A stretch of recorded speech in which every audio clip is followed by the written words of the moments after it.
Okay, good evening, Pahrump. This is Dr. Michael Reiner, and this is the Monday night, the regular Monday night installment of the Independent Medical Group and the Independent Medical Physicians of Pahrump. Last week, we talked a lot about obesity.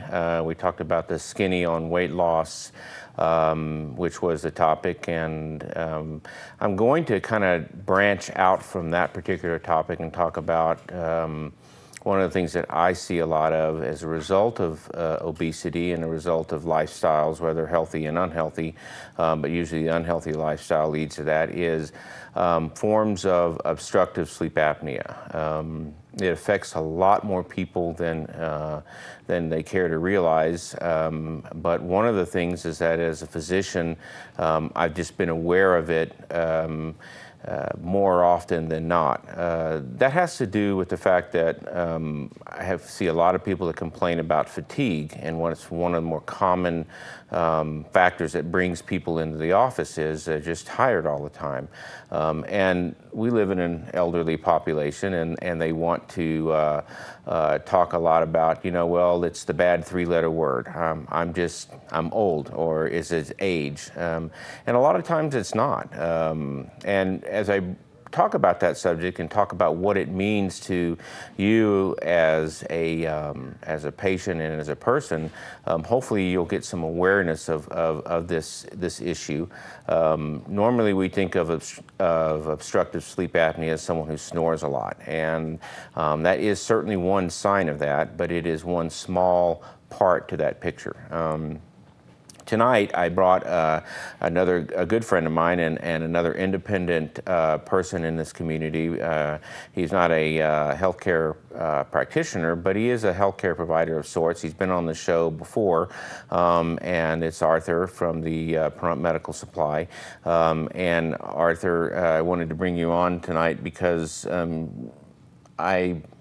as a result of what I find in my practice, you're on that front line helping me deal with that, with some of the respiratory products and some of the things that we do to help fight obstructive sleep apnea, or what I term hypoalveolar ventilation, but I'll get into that later with the public and try and explain to that. But because you're such an integral part in that fight against this issue and what you supply to the public, I wanted you to be on the show to help demonstrate some of the things that are out there to help people fight this illness. I want everybody to lose weight. I want everybody to diet.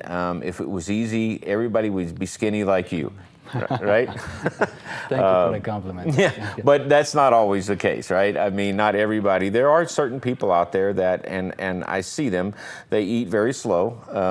They enjoy what they eat. They're not in a hurry. I don't happen to be one of those people. And they never really give themselves a chance to get full. I mean, some people just process food better than other people. As a result of that, food is not an integral part of their life. It's not an integral part of everything they do. And therefore their weight seems to be, better managed than other people. And we live in a time where our genetic capabilities have not caught up with the overabundance of food. That's how one doctor explained obesity, is that genetically we have just not caught up to the overabundance of food. And I believe that's true. I mean, when we were working hard and we were out in the fields and we were energetic all day long, we ate as a matter of survival, more or less. Now eating is coming to, let's go out and get something to eat. Let's let me meet for dinner, and everything revolves around food, and so therefore we see an obese population. So, and we'll be demonstrating all the nice things that you can provide to the public as we talk about that. And one of the things I wanted to bring up again to the public is the idea of obesity and again how it relates to certain disease processes. One of them being sleep apnea. The other one we'll talk about is diabetes. and we'll talk about heart disease, we'll talk about cholesterol. I mean, we're going to branch out to everything, but it really does all start with the food that you eat and how you digest that food and the choices that you make. And remember from last week, we talked about obesity, we talked about BMI, and let me review just briefly what that is. A normal BMI is around 25, and how do you calculate BMI? You take basically your height and you do a mathematical formula. You can go on the web, there are plenty of, you take your weight, but the square of your height or something along that. But not to bore you with the math, you just go on to the any website and they have a BMI calculator and you can calculate your BMI. I calculated mine the other day and I wasn't happy. So obesity starts at around 30 BMI, and morbid obesity starts at 40, and extreme obesity starts at 50. And we see a lot of people in the 30s, and as far as obstructive sleep apnea occurs, it tends to start in that 26, 27 range up to 30, and it can get much worse depending on your weight from there. We talked about calories, we talked about how a slow metabolism is 10 calories per pound, so that if you're eating, you want to try and gauge the weight that you want to be to, you can multiply that by 10 and come up with a caloric route. I'm not promoting anything, but Richard Simmons had this deal meal, which was actually kind of an interesting idea. Diets are really bad. I mean, because people stick with diets, it's really hard to do it for a long period of time.